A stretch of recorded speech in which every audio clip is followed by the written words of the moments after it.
Welcome to We Are Everyone, a video and podcast series powered by Pivotal Moments, and we focus on the intersection of mental wellness in the workforce. We bring together young professionals and mindful executive mentors to bridge the generational gap and bring to the surface conversations about the importance of mental wellness and how to overcome career tradition challenges. Mental wellness is paramount. Join us. Welcome to We Are Everyone. I am your host, Jenn Sherman, and we have a very special guest on today. Actually, this guest, another Pivotal Moments channel director, Sandy Lutton, and I. She's the host of Her Journey Told, served on a panel for DC Startup Week with Cecily, and I was like, we have to have you on my show. So we have Cecily Alexa Music because I couldn't find your last name on Google. And that's probably on purpose for your stage name, but for your musician name, your artist name. But Cecily is a DC local vocalist, writer, and healer. And we're going to be talking about mental fitness, meditation, art, and all of the things today. So welcome. How are you? Thank you. I'm excited to be here. Thanks for having me. Doing good. It's Friday. Although for me, most of my work happens on Friday and Saturday, so it's actually my busy time, but still happy that, the week is almost over. Yeah, I'm always curious how that works because my significant other, he works Saturday and Sundays and is off Monday, Tuesday off, but still kind of working. So I'm always curious like what that Friday feeling is for people who don't have that like classic Monday through Friday. Cause I'm like, does Friday feel the same to you as it does to others? Is Sunday the Sunday scaries? I always think it's interesting, like how time and days work differently for people, Yeah, definitely. I mean, since the pandemic, I now count Sunday and Monday as like my weekend. Like I don't work on Sunday and Monday anymore. So Friday just feels almost like Thursday. Like, okay, we're almost there, Yeah, I know. I love that. I love that. I think that's a good reframe because Mondays have never been a good day. I mean, in general, I'm not saying a good day, but I'm never really with it Tuesdays. And when I was talking to my spiritual guide one time, he was like, Jen, just don't think, let's just like wake up and have a great attitude. And I'm like, thank you, spiritual guide Jared, but it just doesn't always work that way. My body for 29 years, almost 30 years is programmed for Mondays. So, but thank you so much. Yeah. We can always reprogram, right? Yes, we can. We can. Yeah.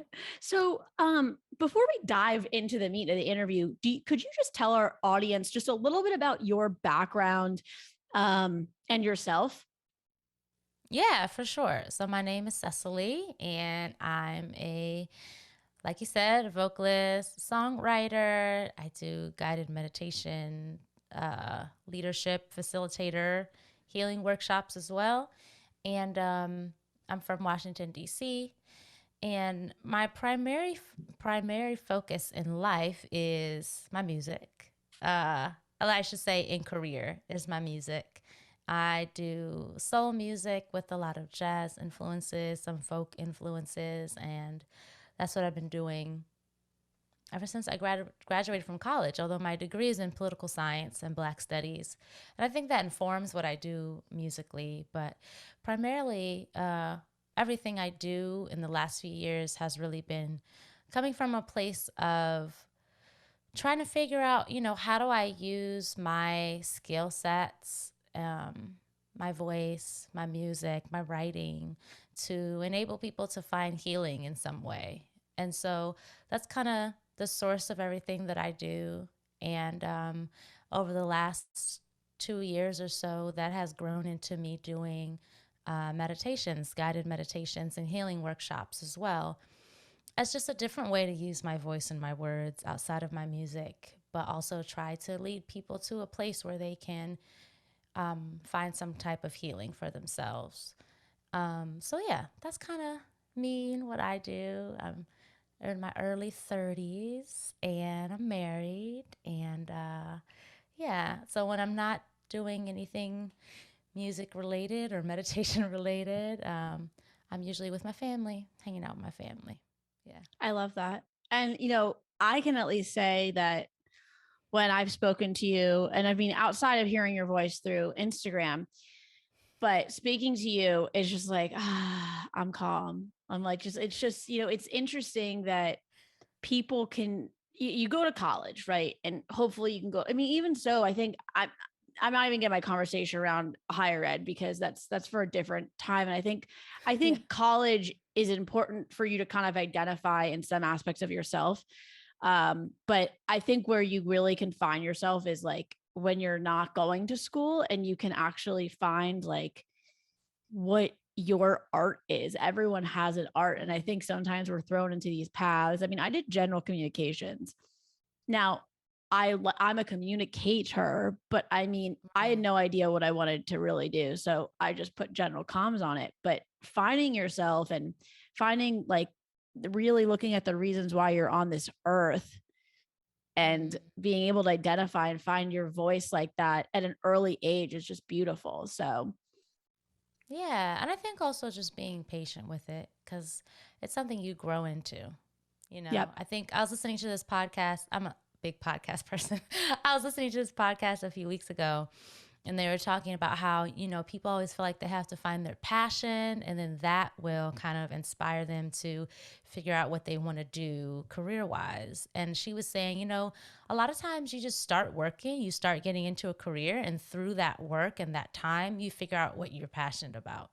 And that, we really need to start looking at it that way. Not everyone's going to be, 19 going to college and figure out what they're majoring in. This is my passion. This is what I'm going to do. Like, you have to be patient with the process. Patience is definitely a virtue. And I realized Yeah. most of these terms that you hear, when you're like you read those quotes when you're a little younger and you're like, oh yeah, like that makes me feel good. I have no idea what they mean until you live longer and have perspective. Yes. I'm like, oh, that's what Yes. perspective is. That's hilarious. Now I know what that means. But I would like to ask, speaking of kind of this continuum, and we did have this we had this guest on that said mental fitness is a continuum. And something we talk about a lot at Pivotal Moments is the term mental fitness. And I'm curious, Mm. and really being aware of the importance of mental strength. So I'm curious of what do you think of when you hear the term mental fitness?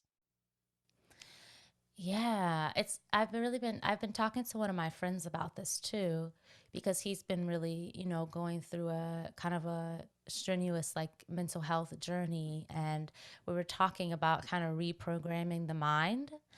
And, it's something that I've kind of studied through different like Zen Buddhist writers over time. And to me, mental fitness, I think when I hear that term, the first thing that comes to mind is self-compassion. I think because, it's kind of retraining yourself out of your consistent like mental critic, because we all grew up with kind of similar influences, but then our own unique influences as well from our families, but also from greater society that make you feel like, I'm not good enough. I can't do this thing. I'm not good at this, or I have to be this type of person, you know. Um, and so I think as you grow older and as you realize, through more self awareness, like what patterns are not working for you, or, what types of reactions are no longer serving you, I think mental fitness is really that journey of figuring out, okay, I love myself enough to know that this is not doing anything for me. And so I can let it go and I can try to reprogram my brain to react in a different way, or to not react, or to gain more perspective on, why is this person saying this to me, and how am I responding, or why am I talking to myself this way, and how can I, replace these negative thoughts or this kind of negative self-critic with someone who is more compassionate, more kind, more patient, more reassuring. So that's what I think of when I think of mental fitness.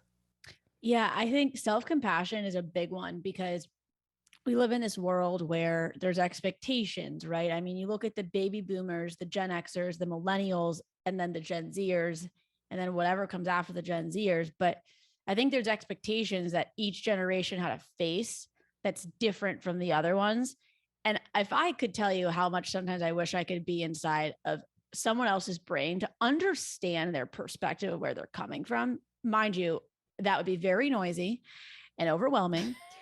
But I think you don't really need to do that if you have self-compassion, because then you can show up to a conversation and be present to it without having that voice inside your head telling you what you need to say, what you should do. And I think, the form of art, the reasons why I love food and art is because it's the two things that people, no matter what walk of life you come from, can align to and have in common. And so I think like the movement of art and the culinary experience is really what's going to bring our society forward. And so I'm curious, kind of going to self-compassion and like your personal journey, in continuing to, find your magic, as that is an evolution. It's not, it changes every day. I'm curious, you going from political science in college to then graduating is, what inspired your music? What inspired your form of art? So it definitely evolved. But early on, I kind of knew that I wanted to write songs that didn't in any way kind of like undermine other people. I always wanted to build people up. I mean, that's why I studied political science, because I wanted to go in international relations and I wanted to do like international peace building and things like that. Like, I've always been the type of person who wants to, bring people together as well as like build people up. And so I think that shifting to music full time just made me look for other ways to do that. And as I got, older and had more experiences and read a lot more, my first like major album was called Songs of Love and Freedom. And, those were really the topics, because I was in my 20s, like mid 20s, and I was, learning how to love myself, and I was learning how to love other people, and I was learning how to find freedom in like a broader sense of the word, like the freedom to not judge myself, the freedom to not judge other people, the freedom to rest, like all these things. The freedom to dream and to reimagine. And so I think that, for me, those are themes that I'm always grappling with in my own life in a lot of different ways. And therefore, I'm always writing about, and with my most recent album, it's called Awakening Part 1. I'm working on Part 2 now. And it really was that has been my most, although all of my albums have had themes, Awakening is really the most intentional work I've done, because it was really specific. Like, I was reading all these books about love, specifically about unconditional love. And I'll just list some of the books I've, was reading, because I think that it's important, because they directly inspired the work. So I was reading The Mastery of Love by Don Miguel Ruiz. He's the same guy who wrote The Four Agreements. That's like his most famous work. Don't make assumptions. Yes, exactly. But The Mastery of Love was the first book I read by him, and it was really life-changing for me, like very life-changing, just in terms of how I conceptualized of what love is and how it should feel and what it should look like, and how you have to choose love in every moment, and the depth of what that actually means. And also, it gave me a different perspective on looking at, the patterns that I'd learned and where they came from, and how to like acknowledge the things you've been taught that are useful and the things that aren't useful, and being able to do that with no judgment of the people that taught you those things, So I think The Mastery of Love was the first book that really just changed the way I thought about how I operate in the world as someone who wants to be dedicated to the idea of unconditional love. And then the second book is called How to Love by Thich Nhat Hanh. And I just love him in general. I love watching his videos on YouTube. I just think he's one of the greatest human beings. And he's, for people who don't know, he's a Zen Buddhist master and teacher, writer. And he has a really beautiful how-to series. I've read, I think, half of them now. But How to Love is definitely my favorite. And I like it because it's like this little pocket-sized book. You can put in your purse. You can even put it in your back pocket. I've literally given out, I think, 3 or 4 copies to friends, like randomly. I'll just be with someone and we're having a conversation and I have this book in my purse and I'm like, I need to give you this. And then I have to go buy another one. Like, it's that kind of book. And that book really just has so many little gems, you know, like you can just read a page a day type of thing. And that book was really life-changing to me as well. And those are 2 books that I was reading as I was meeting and dating my current husband, and right around the time we decided to get married as well. So it kind of all just like really played into the ways that I was choosing to operate in this new relationship with this person that I had already decided was going to be my life partner, you know, and it kind of really informed like the energy and the patterns that I wanted to bring into this new space and the ones I wanted to leave behind.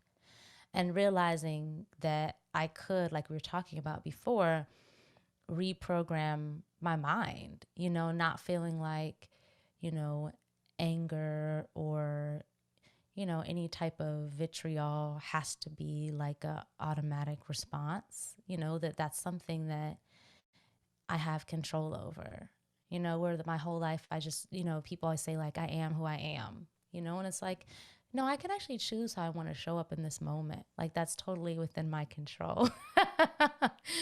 And then the third book I read, which I started, it took me like a year to finish because it's just so deep. I had to keep putting it down and stopping and thinking.